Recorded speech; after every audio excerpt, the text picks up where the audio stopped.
It was a quiet lake morning, mist floating low across the water, pine trees standing like silent guards around our cabin.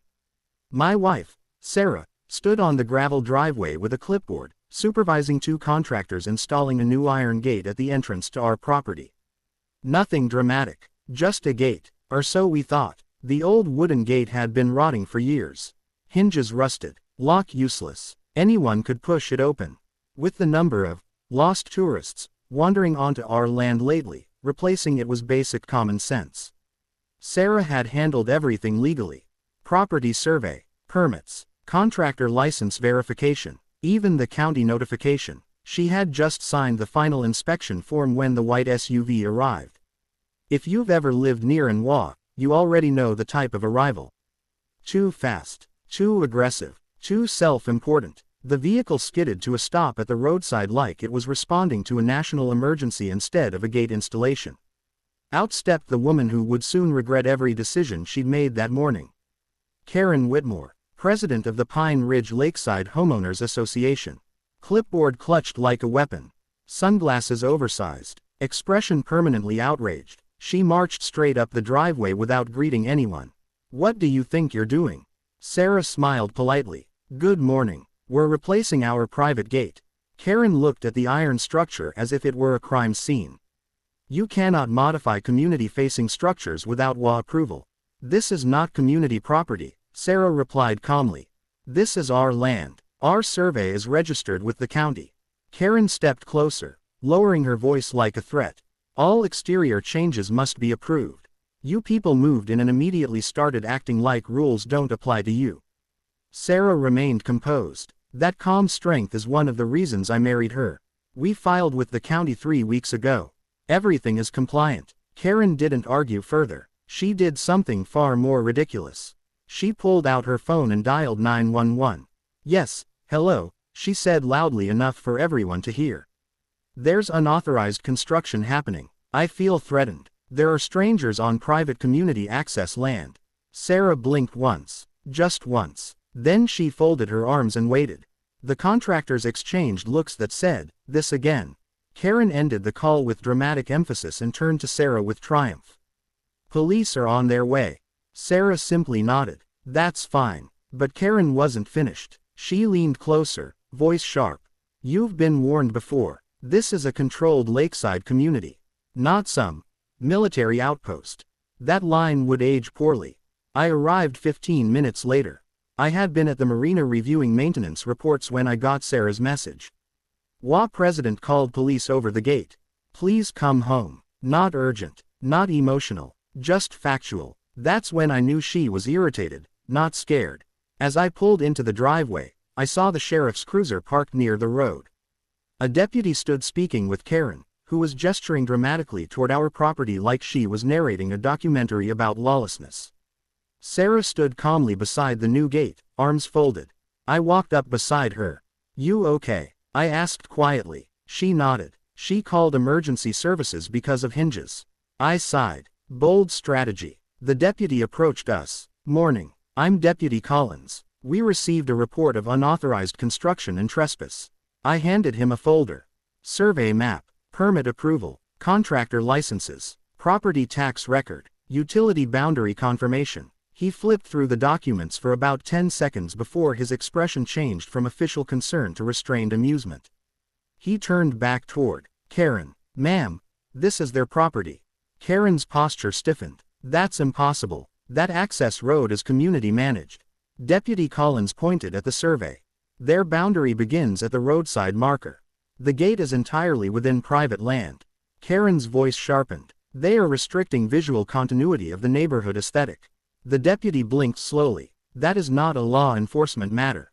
Karen crossed her arms. "I feel unsafe." "They refused to comply." Sarah spoke evenly. "We refused to surrender private property rights." The deputy nodded. Then he asked the question that changed everything. "Sir, what do you do for a living?" I paused. Not because I was hiding anything, but because this moment always creates a shift. "I serve as Regional Director for Federal Infrastructure Security Operations." Karen laughed. Actually laughed. "Oh please. Everyone around here claims some government connection." Deputy Collins didn't laugh. He stared at me, recognition dawning. Wait, are you Commander Rahman? I nodded once. The deputy straightened immediately. Yes, sir. Karen's confidence cracked slightly. What does that have to do with anything? The deputy spoke carefully. Ma'am, this property is listed under restricted federal residency classification due to security designation. Silence dropped across the driveway. Karen blinked. What? Sarah handed her a laminated notice that had been posted on our previous gate, one she had apparently ignored many times. Federal Security Associated Residence. Private access controlled by owner. Karen's voice faltered. That's decorative. It is not, the deputy said. Then came the moment that froze her completely. A black SUV turned onto the road. No sirens, no lights, just presence. It stopped beside the cruiser. Two suited individuals stepped out and approached with quiet authority. They greeted me first, Commander. Then they turned to the deputy. We received notification of an emergency services dispatch to a federally associated residence. Situation resolved. Yes, the deputy said quickly. Karen's lips parted but no words came out. One of the agents addressed her politely. Ma'am, emergency services should not be used to enforce private association preferences. Misuse of 911 is subject to citation. Her voice trembled. I was protecting the community.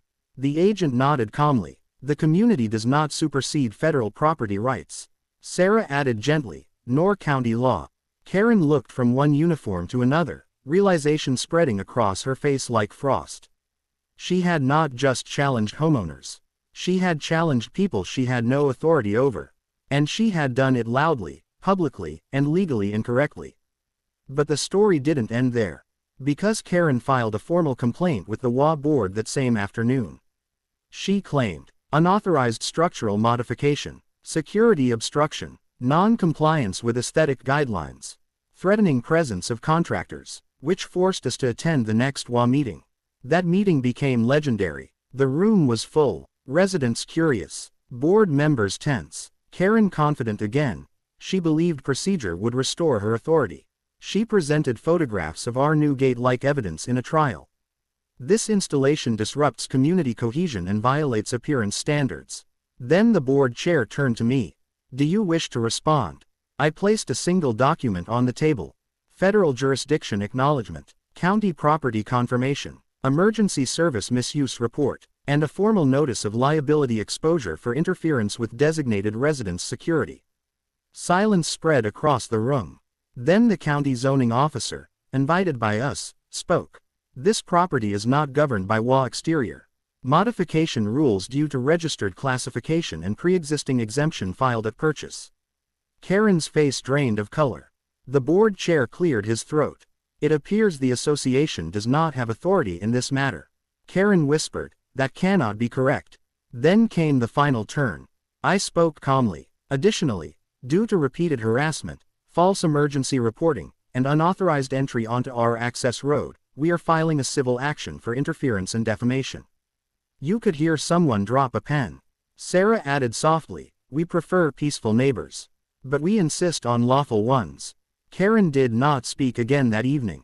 3 weeks later, the HOA issued a formal apology. Karen resigned as president. Emergency service misuse resulted in a fine. And the new iron gate. It stood exactly where it had been installed. Quiet, strong, and entirely legal. Sometimes power isn't loud. Sometimes it's paperwork, patience, and the moment someone realizes they misjudged the people they tried to control. That morning began with a gate. It ended with a lesson. Never call 911 over something you don't understand. And never assume you know who lives behind a quiet cabin door.